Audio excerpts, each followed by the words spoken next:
नमस्कार, news brief देख रहे हैं आप और मैं हूं प्रियंका गुप्ता आपके साथ। न्यूज ब्रीफ की शुरुआत में सबसे पहले बात करेंगे एक अहम खबर की। आपको बता दें कि नशा मुक्त जम्मू कश्मीर अभियान की तैयारियां लगभग पूरी हो चुकी हैं। उपराज्यपाल मनोज सिन्हा ने मेगा पद यात्रा का ऐलान किया है और आपको बताते चलें कि उपराज्यपाल 11 अप्रैल को जम्मू में पद यात्रा का शुभारंभ करेंगे। जम्मू कश्मीर में 100 दिनों तक नशा मुक्त अभियान चलाया जाएगा और जिस तरह से नशा मुक्त जम्मू कश्मीर अभियान की तैयारियां लगभग पूरी हो चुकी हैं, उपराज्यपाल मनोज सिन्हा ने आज आगामी 100 दिनों के नशा मुक्त जम्मू कश्मीर अभियान की तैयारियों की समीक्षा के लिए उच्च स्तरीय बैठक की है। इस अभियान का उद्देश्य जम्मू कश्मीर में नशे की लत को खत्म करना है और उपराज्यपाल 11 अप्रैल 2026 को जम्मू के मौलाना आजाद स्टेडियम से मेगा पदयात्रा का शुभारंभ करेंगे, जबकि श्रीनगर में मई के पहले सप्ताह में समान अभियान शुरू होगा। उन्होंने छात्रों, युवाओं, NCC, NSS, scouts and guides, स्वयंसेवकों, सामाजिक संगठनों और राजनीतिक दलों से अभियान में सक्रिय भागीदारी का आह्वान किया है। उन्होंने ड्रग माफिया को नष्ट करने के लिए लगातार अभियान चलाने की जरूरत पर बल दिया और उन्होंने इस अभियान को जन आंदोलन बनाने का निर्देश दिया और लोगों से नशे से जुड़े मामलों की रिपोर्टिंग के लिए भी प्रेरित किया।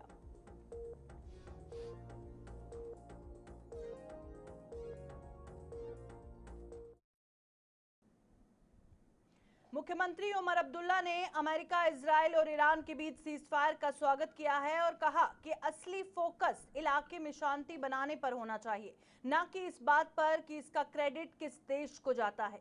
पाकिस्तान की संभावित मीडिएशन भूमिका की रिपोर्ट पर रिएक्शन देते हुए उन्होंने कहा कि यह भारत के लिए सोचने की बात है कि अमेरिका और ईरान दोनों के साथ अच्छे रिश्ते होने के बावजूद वे ऐसी भूमिका नहीं निभा पाया। उन्होंने आगे कहा कि इजराइल के साथ भारत के करीबी रिश्तों ने इस मामले में उसका दायरा कम कर दिया होगा। हालांकि पाकिस्तान ने एक अहम भूमिका निभाई है। अमेरिका के सदर साहब के बयानों का पता ही नहीं चलता। मुझे लगता है उनको खुद भी पता नहीं है वो कर क्या रहे हैं। सुबह उठ के एक बात करते हैं, दोपहर को दूसरी बात, शाम को तीसरी बात। और जिस तरह की जबान, जिस तरह का लैंग्वेज वो इस्तेमाल करते हैं, मैं तो कहता हूँ वो मतलब अमेरिका के सदर को छोड़िए, वो किसी को शोभा नहीं देती। उनको याद करना चाहिए कि वो अमेरिका के सदर हैं। जिस तरह सोशल मीडिया पे गाली गलौज, आप और मैं अगर उस तरह का लैंग्वेज इस्तेमाल करें, हमें तो ब्लॉक कर देंगे, हमारा अकाउंट सीज कर देंगे, हमें वो फेसबुक और ट्विटर वगैरह से वो खारिज कर देंगे। अब ये अमेरिका के सदर हैं, क्योंकि सदर हैं, डरते हैं लोग इससे, इसके खिलाफ कोई कार्रवाई नहीं।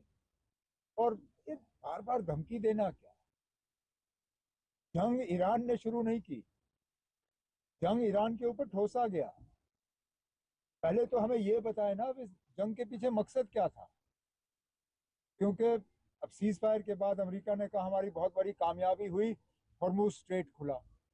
अरे ना, जंग से पहले तो ये खुला था और ये सबके लिए मुफ्त था। इस जंग के बाद अब ईरान को मौका मिला, वो कहते हैं अब इसको टोल टैक्स भरना पड़ेगा। तो फिर हासिल क्या हुआ? और इस सीज फायर के लिए आप हालात पैदा करिए, थोड़ा सा इसराइल पे थोड़ा सा काबू करें। जिस तरह लेबनान पे वो बमबारी कर रहे हैं, जिस तरह बेगुनाह लोगों को वहां मारा जा रहा है, आपको क्या लगता है ना किस तरह सीज फायर होगा? तो चलिए, हम यहाँ तक पहुंचे, बड़ी अच्छी बात है। लेकिन ये सीज फायर अगर कामयाब ना रहा, इसके पीछे ईरान का कसूर या किसी और का कसूर नहीं होगा, सिर्फ और सिर्फ इसराइल का कसूर होगा। मुझे लगता है अमेरिका को थोड़ा सा इसराइल। लोकसभा में महिला आरक्षण बिल पर मुख्यमंत्री उमर अब्दुल्ला ने कहा कि यह बिल मुख्य रूप से महिलाओं को राजनीतिक और प्रशासनिक क्षेत्रों में बराबर प्रतिनिधित्व देने के लिए पेश किया गया। भाजपा सरकार ने सबसे पहले 2024 में यह बिल पेश किया था, लेकिन उसके बाद इस पर कोई प्रैक्टिकल कदम नहीं दिखे। अब जनता और राजनीतिक हलकों में भाजपा से उम्मीद है कि वे अपनी मौजूदा स्थिति साफ करें कि वह इस बिल को आगे बढ़ाने को लेकर गंभीर है या नहीं। इस सफाई के बाद ही दूसरी पार्टियां तय करेंगी कि वे इस बिल का समर्थन करेंगी या फिर नहीं। Actually, if I'm not mistaken, a women's reservation bill had already been passed by Parliament. Yes. So first and foremost, it needs to be explained to me why a new bill is required for a bill that had already been passed. Nobody is answering that question. We are all for women's reservation. But if I understand correctly, we had been told that women's reservation would follow from a census and delimitation. What has changed? Because that women's reservation bill was brought by the same government. It wasn't inherited from a previous government. The BJP NDA government brought and passed women's reservation through Parliament. At that time, it was told to us that this would be applicable from the post 2030 census, 2029 elections, this would happen. Ab kya badla? We are all for it, but something is not right. And the government of India, particularly the BJP, needs to come clean on what was wrong with the previous bill brought by this very government that requires a fresh bill. CAG report पर प्रतिक्रिया देते हुए मुख्यमंत्री उमर अब्दुल्ला ने कहा कि report में सामने आए तथ्य बहुत ही गंभीर और चिंताजनक है। उन्होंने कहा कि इलाके में बड़ी संख्या में पानी की जगह या तो पूरी तरह से गायब हो गई है या फिर सिकुड़ रही है, जो एक बड़ा पर्यावरण संकट बन गया है। मुख्यमंत्री ने कहा कि सैकड़ों झीलें या तो गायब हो गई हैं या उनका एरिया कम हो गया है, जिसके मुख्य कारण अवैध कब्जा, शहरी विकास और अलग अलग विभागों के बीच बातचीत की कमी है। उन्होंने चेतावनी दी कि ये समस्या सिर्फ पर्यावरण तक ही सीमित नहीं है, बल्कि बाढ़ के खतरों से भी जुड़ी है, जैसा कि 2014 में देखा गया था। I don't need the CAG to tell me what is self-evident. I mean, I'm amazed that this subject has become a topic of discussion because CAG has talked about it. We see it. We are living this, whether it is our water bodies in and around Srinagar or our water bodies in rural areas. Either those water bodies have ceased to exist or they have shrunk. They have shrunk because of urbanization. They have shrunk because of pressures on the land. They have also shrunk because of climate change. So while some of these things are within our control, some of these things are a fallout of a wider problem. But yes, I think we need to be more conscious of the environmental damage that we are doing. And this is not just the responsibility of the government. I think it will take a collective responsibility of all of us who live in Jammu and Kashmir. Is this the sort of Jammu and Kashmir that we want to hand over to our children and grandchildren? And if it isn't, then what can we do to be more conscious of how we protect the environment? Why don't we use less plastic bags? I mean, is it going to take a government order banning the use of plastic bags completely for us to wake up to this problem? As a concerned citizen, what stops me from carrying a bag from my house to bring my shopping home in? Why do I have to take a plastic bag from the shops? But if what it takes is the government to be more heavy-handed, then unfortunately that is the direction in which we're heading. But I hope before that, as a society, we can do collectively.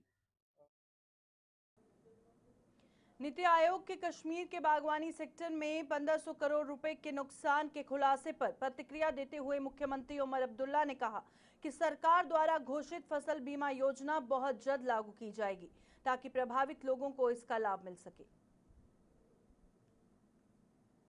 Budget में इस साल हमने horticulture के लिए crop insurance scheme जो है उसका ऐलान कर दिया है। अब फाइनेंशियल ईयर शुरू हुए, अब हफ्ता भी नहीं हुआ, हमारी कार्रवाई जो है वो चल रही है। हमारी कोशिश रहेगी कि जल्द से जल्द हम ये स्कीम जो है लागू करें। ये पहली मर्तबा है, इससे पहले मुख्तलिफ तरीक़ों से कोशिश की गई थी मदद करने की, लेकिन वो सिर्फ दिखावा था।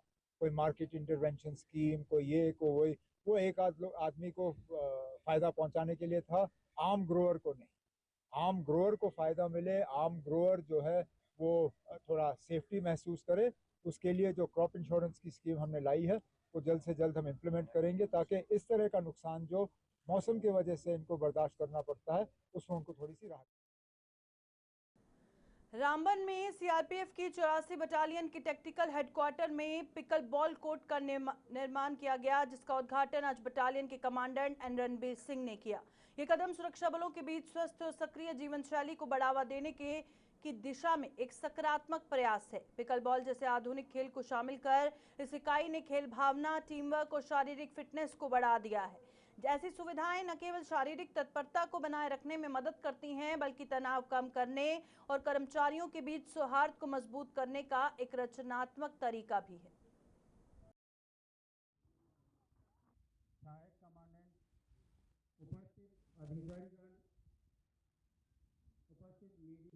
खेल जो पिकल बॉल करके जाना जाता है, उसके एक कोर्ट तैयार किया। ये सीआरपीएफ में पहला पिकल बॉल कोर्ट है, जो हमें प्राउड फील हो रहा है कि हम लोग ने पहला ये पिकल बॉल कोर्ट को तैयार किया है। एक नया गेम है, नया सेट ऑफ रूल्स है। ये बैडमिंटन से, टेबल टेनिस से, लॉन टेनिस से थोड़ा बहुत मिलता जुलता है और पूरा देश भर में, पूरा दुनिया भर में इसकी पॉपुलैरिटी बढ़ता जा रहा है।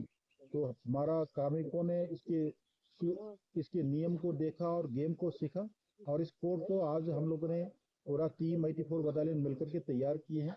इसको उद्घाटन किया, आप लोगों ने एक एग्जीबिशन मैच भी देखा है और हम लोग ये जो नया चीजें लोगों को इंट्रोड्यूस करना चाहते हैं और खासकर ये रामबन है, यहाँ रामबन में भी पहला कोर्ट है, श्रीनगर में भी बहुत, JNK में भी बहुत लिमिटेड कोर्ट हैं।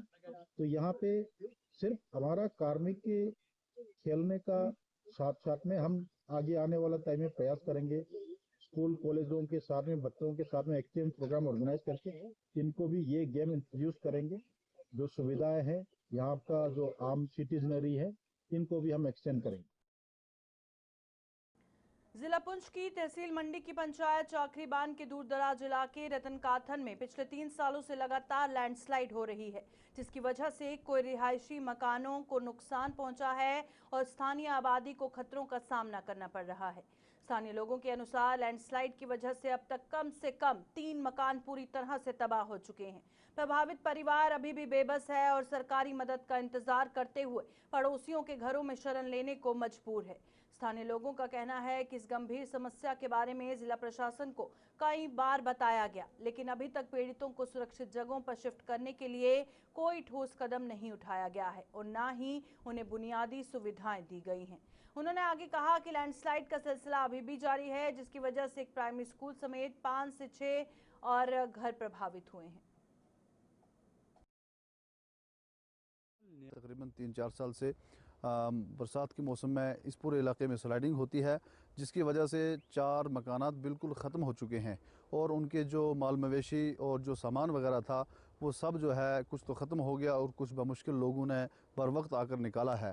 और उसके अलावा इस वक्त 4-5 मकानात जो है इस स्लाइडिंग की जद में है और बशमूल स्कूल भी जो है जिसमें छोटे छोटे बच्चे तालीम हासिल करते हैं, या तो इनको दूसरी जगह शिफ्ट किया जाए या फिर, क्योंकि दूसरे घरों में भी ये रह रहे हैं लेकिन बामुश्किल उन घरों में भी इतनी जगह नहीं है कि वो दूसरे घर में रह सकें। हुकूमत से गुजारिश है कि इनके लिए इस बार जो है मुकम्मल बंदोबस्त किया जाए और टीम भेज कर के इस पूरे इलाके का मुआयना किया जाए और फिर इन लोगों का कोई अच्छा बंदोबस्त किया जाए। ये अरसा 3 साल से ये स्लाइडिंग चल रही है। पिछले साल जो स्लाइडिंग आई उसमें मुश्किल से हमने सामान निकाला, बाकी जो कुछ सामान था वो इसके नीचे आगे मुश्किल से लोगों की जानें बचाएं जो इस घर में परिवार रह रहा था।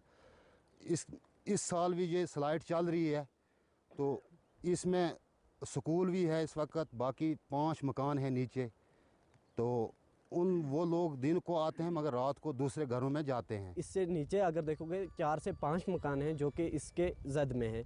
सबसे पहले अगर देखा जाए तो वहाँ पे सबसे ज़्यादा डेंजर इलाका जो है, ये जो स्लाइड जाएगा तो ये हमारे मकान के ऊपर जाएगा, जिसमें PS रतन काठा भी आता है। और इसी के साथ साथ जो पुरानी बिल्डिंग है PS रतन काठा की, वो ऑलरेडी जो है 2014 के लैंडस्लाइड से डैमेज हो चुका है। अब उसी के साथ जो न्यू बिल्डिंग तामीर जो हो रहा है तो ये भी उसकी जद में आ चुका है। हम ज़िला इंतज़ामिया से ये अपील करते हैं कि हम जितने भी यहाँ पे लोग हैं, हम सब लोगों के लिए अच्छा सा इंतज़ाम किया जाए, हमें कहीं ना कहीं शिफ्ट किया जाए या फिर कहीं ना कहीं पे हमें प्लाट्स दिए जाएं जिसमें हम नया आशियाना तैयार करें। गर्ल्स हाई स्कूल कठुआ में शिक्षा विभाग द्वारा 3 दिवसीय जागरूकता कार्यक्रम का आयोजन किया जा रहा है और इस कार्यक्रम का उद्देश्य छात्रों को मानसिक स्वास्थ्य, नशा मुक्ति, करियर काउंसलिंग, ट्रैफिक जागरूकता और पर्यावरण संरक्षण जैसे महत्वपूर्ण विषयों पर जागरूक करना है। कार्यक्रम में व्याख्यान, कार्यशालाएं और विभिन्न प्रतियोगिताओं का आयोजन किया जाएगा। छात्रों को इन गतिविधियों में भाग लेने के लिए प्रेरित किया जा रहा है ताकि वे अपने ज्ञान और कौशल को बढ़ा सके। इस पहल से छात्रों में सामाजिक और पर्यावरणीय मुद्दों के प्रति जागरूकता पैदा की जाएगी।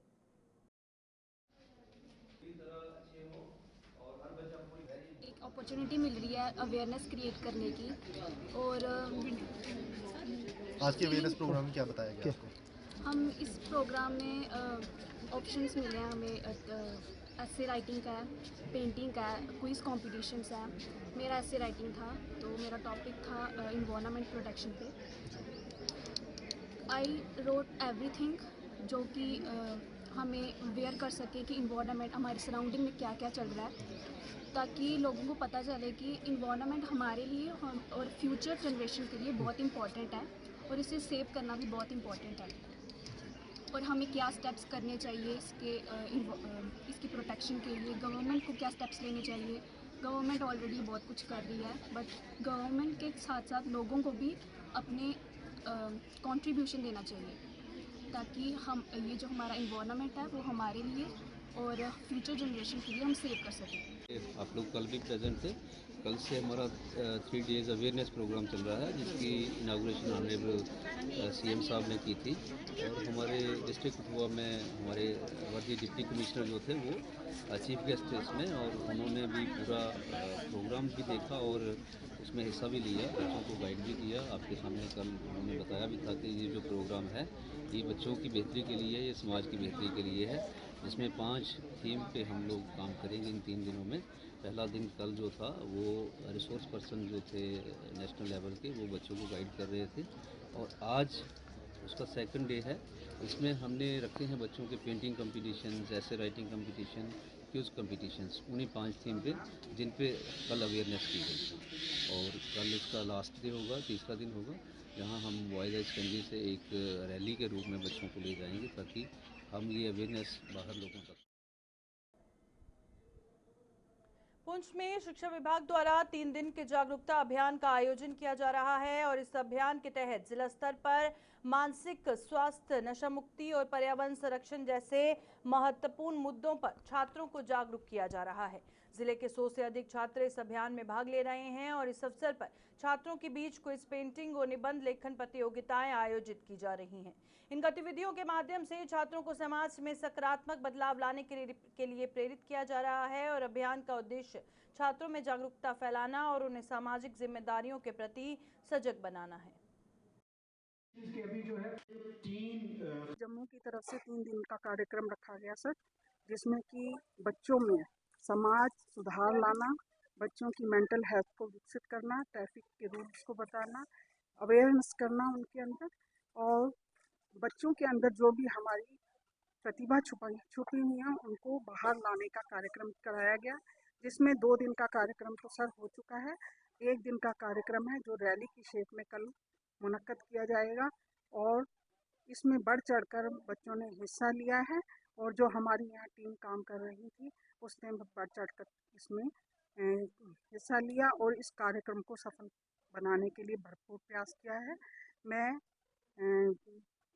कहना चाहती हूँ कि मेरी निगाह से ये एक सफल कार्यक्रम रहा।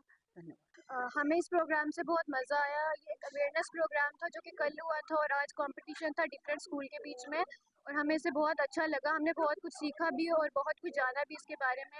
जब कंपटीशन होता है तो हम उसमें पार्टिसिपेट करते हैं तो हम बहुत कुछ जान जाते हैं। और यहाँ पे जो टोटल जो है 4 थीम्स थी, सारी ही बहुत ही अच्छी थी, उससे हमें बहुत कुछ सीखने को मिला और हमें बहुत अच्छा लगा। मैं बाकी सब बच्चों को यही मैसेज दूंगी कि हमें ट्रैफिक रूल्स फॉलो करने चाहिए, हमें ड्रग से बचना चाहिए, हमें अपने इन्वायरमेंट को प्रोटेक्ट करना चाहिए। आज यहाँ पे डिविजनल लेवल हुआ था कंपटीशन, जिसमें मेंटल हेल्थ और ड्रग एडिक्शन, ट्रैफिक अवेयरनेस और इन्वायरमेंट के बारे में कंपटीशन था, जिसमें क्विज कंपटीशन, ऐसे राइटिंग और पेंटिंग कंपटीशन था। जिसमें क्विज कंपटीशन में हमें फर्स्ट प्राइज़ मिला है और अभी ऐसे राइटिंग का रिजल्ट नहीं आया, जब आएगा पता चलेगा। इसका मैसेज यही है कि ऐसे जो भी कंपटीशन होते हैं इसमें हमें पार्टिसिपेट करना चाहिए। और दूसरी जैसे आरएसपुरा के कोटली मियां फतेह से गाजिया तक प्रधानमंत्री ग्राम सड़क योजना के तहत बनाए गए लगभग 2 किलोमीटर लंबे सड़क मार्ग की स्थिति खस्ताहाल हो गई है। 6 महीने भी पूरे नहीं हुए थे कि सड़क पर जगह जगह गहरे गड्ढे बन गए, जिससे वाहन चालकों और आम जनता के लिए दुर्घटना का खतरा बना रहता है। स्थानीय लोगों का आरोप है कि निर्माण में घटिया सामग्री का इस्तेमाल किया गया, जिसकी वजह से सड़क इतनी जल्दी टूट गई।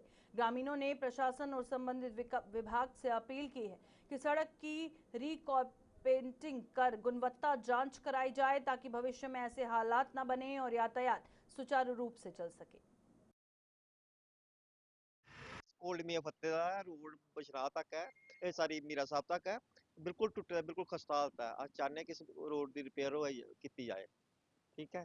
तो बड़ा ज्यादा खतरा, देखो दुकानें की पोजीशन है, मिट्टो मिट्टी की है रोड ने, इस वास्ते रोड की रिपेयर किया जाए, बड़ी जनाब की मेहरबानी। स्कूल के बच्चे भी जाते हैं, बड़े परेशानी, एक्सीडेंट मेन होंदे रहिंदे रोज। मियां फतेह जी, ते जनाब कोटली मियां फतेह दा अगे भी रोड बनया ते 6 महीने नहीं कड्ढे हैन इस रोड़ा ने, ते रोड पर महाराज पानी खड़ा हो जाता, खड्डे लगे दे, खड्डे पेदे ने, रोड पर पानी बड़ा खड़ा हो जाता, जिसले गड्डियां लंघदियां ते लोकें पर पानी पौंदा ते एक्सीडेंट भी बड़े होंदे ने। ते मीरा साहब को लेइयै ते कोटली मियां फतेह तक बिल्कुल गै रोड बिल्कुल बेकार हो गेदा। तो जनाब असें साढ़ी रिक्वेस्ट है तुंदे अग्गे कि रोड बनाया जाए और ठीक ठाक बनाया जाए। अस इयै चाहने आं कि रोड स्हेई होऐ ते लोकें दी दुकानें अंदर महाराज पानी इ'यां मतलब छिक्कां जंदियां न और धूड़ धाड़ जंदी है जी। अस आखने भी चलो रोड बनी जा, क्लियर रोड बनी जा ते सारे। पिछले 2 वर्षों से पंचायतें भंग होने के कारण आरएसपुरा के ग्रामीण इलाकों में विकास कार्य पूरी तरह से ठप पड़ गए हैं। स्थानीय लोगों का कहना है कि पंचायत प्रतिनिधियों की अनुपस्थिति में नालियों की सफाई, गलियों की मरम्मत, स्ट्रीट लाइटों की व्यवस्था और अन्य छोटे छोटे काम लंबे समय से अधूरे पड़े हैं। ग्रामीणों के अनुसार कई पंचायत घरों की हालत भी बेहद खराब हो चुकी है और इमारतों में दरारें पड़ गई हैं, खिड़कियां टूटी हुई हैं और कई जगहों पर गंदगी का अंबार लगा हुआ है। कुछ पंचायत घर पूरी तरह से बंद पड़े हैं क्योंकि वहां कोई मुलाजिम या चौकीदार तैनात नहीं है। सरकार द्वारा पंचायत घरों में आयुष्मान केंद्र स्थापित करने की घोषणा के तहत कुछ जगहों पर मशीनें तो लगाई गई, लेकिन स्टाफ की नियुक्ति न होने के कारण वे बेकार पड़ी है। ग्रामीणों ने सरकार से जल्द पंचायत चुनाव कराने की मांग की है। पंचायत ਦੇ ਇਲੈਕਸ਼ਨ ਦਾ 2 ਸਾਲ ਦੇ ਰਿਜ਼ਲਟ ਹੋਣੇ ਦੇ ਬਾਅਦ ਉਹਦੇ ਬਾਅਦ ਜਿਹੜਾ ਗ੍ਰਾਮ ਵਿੱਚ ਜਾਂ ਪੰਚਾਇਤ ਦੇ ਅੰਡਰ ਏਰੀਆ ਉਸ ਏਰੀਏ ਵਿੱਚ ਕੋਈ ਕੰਮ ਨਹੀਂ ਹੋ ਰਿਹਾ। ਉਹ ਕੰਮ ਇਤਨਾ ਘੱਟ ਹੈ ਕਿ ਗਲੀਆਂ ਵਗੈਰਾ ਦੂਜੀਆਂ ਜਿੰਨੀਆਂ ਵੀ ਪਿੰਡ ਵਿੱਚ ਹੈ ਨਾ ਉਹ ਸਾਰੀਆਂ ਜਿਹੜੇ ਨਾ ਹਾਲੀ ਇਸ ਤਰ੍ਹਾਂ ਪਈਆਂ ਖਰਾਬ ਪਈਆਂ ਨੇ ਔਰ ਕੋਈ ਪੰਚਾਇਤ ਗੱਲ ਨਹੀਂ ਕਰਿਆ ਕਰਦੀ ਹੈ। ਤੇ ਬਾਕੀ ਹੈ ਕਿ ਇਹਦੇ ਵਿੱਚ ਇਹ गौरमेंट की जेह्ड़े ना ओह्दे बिच नेईं कम्म करने कन्नै एह्दे कन्नै सारे जेह्ड़े मुलाजम न ओह् बी चुप्प न और लोक भी जेह्ड़े सरपंच पैंच न ओह् बी है। इलैक्शन दे होना जेह्ड़ा ना ओह् बड़ा जरूरी है। बाकी दूआ जेह्ड़ा आयुष्मान जेह्ड़ी ने अपना प्रोग्राम हा ओह्दे बिच भी जेह्ड़े प्रोग्राम गौरमेंट ने कीते कि अस लोकें दी इलाज करगे, लोकें दा हर इक तरीके कन्नै उं'दी मदद करगे, लेकिन ओह् कोई भी अज्ज तक नहीं है। जिन्ने भी वैपन न हथियार न बगैरा दूए त्रीए जिन्ने भी पेदे न उं'दे पेदे न ओह् सारे उत्थै उं'दे कोल टिके दे न। कंप्यूटर बगैरा जेह्ड़े सारे न ओह् बी सारे न ओह् इ'यां पेदे न, कोई कम्म बगैरा नहीं होआ दा ऐ। ते अस एह् है कि इसी तरीके कन्नै जेह्ड़ी न पब्लिक जेह्ड़ी ना थोड़ी परेशान है।